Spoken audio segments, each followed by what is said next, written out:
한국의 많은 교인들이 교회를 떠나고 있다는 암울한 소식이 들려옵니다. 근데 물론 지금 말씀드린 대로 이 교회는 복음이 없어. 그래서 떠나야 돼. 그래서 떠나는 사람도 있겠지만은 사실은 그보다는 비본질적인 이유로 떠나는 경우가 훨씬 많습니다.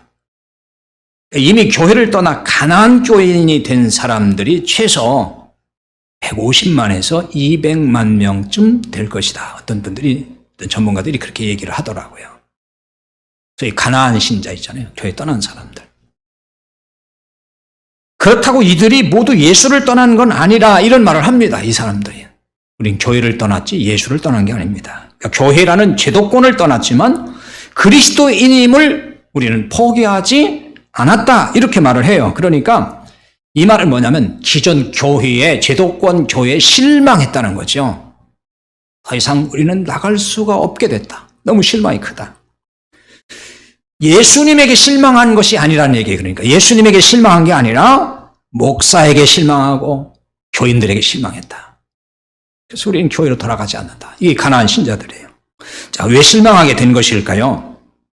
자, 말씀드렸듯이 복음이 아니다 하는 어떤 본질의 문제도 있겠지만은 그보다는 그 외적인 다른 것들이 더 떠나게 만드는 영향을 줄 때가 있어요.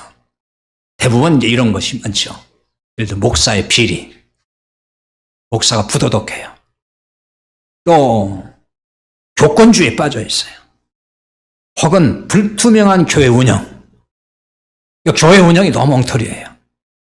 또는 이제 교인들이 교회 안에서 늘 주도권 싸움을 해요.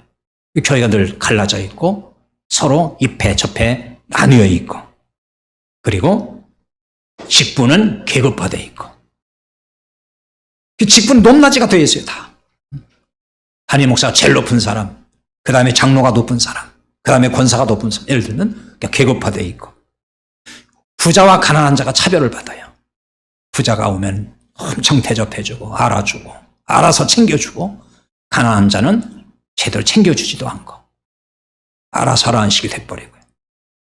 최근에는요, 소위 편향된 정치 이념 이것 때문에도 교회를 떠난 사람이 많대요. 교회에 따라서 그런 교회가 있잖아요.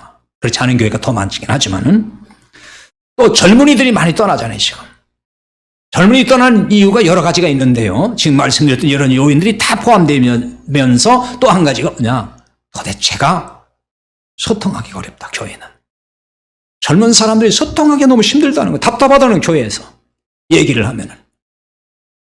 그래서 젊은이들이 교회에 대한 기대를 다 저버리고 교회는 정말 그냥 말이 안 통하는 사람들만 다 모였다. 이래가지고 교회에 대해서 매력을 잃고 떠나간다는 이런 이야기를 많이 듣습니다. 자, 왜 이런 현상이 벌어지는 것일까요?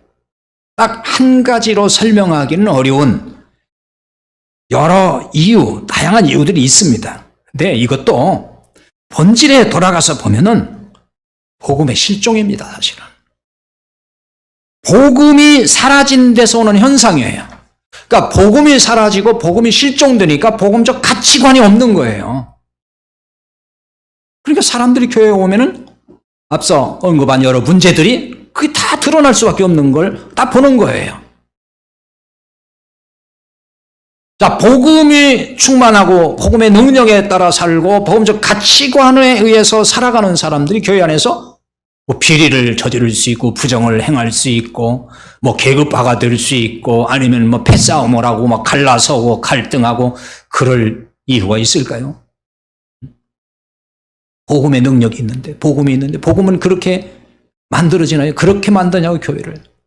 복음은 둘이 된 것도 하나 되게 만들고, 화평하게 하고, 온유하게 하고, 겸손하게 하고, 소위 주님의 가치관을 실현시킨단 말입니다. 근데 그런 게 안 보인다는 얘기잖아요. 그 얘기가 뭐예요? 복음이 결국은 실종된 현상이라는 거예요. 그럼 왜 복음이 없는 것일까요? 교회 공동체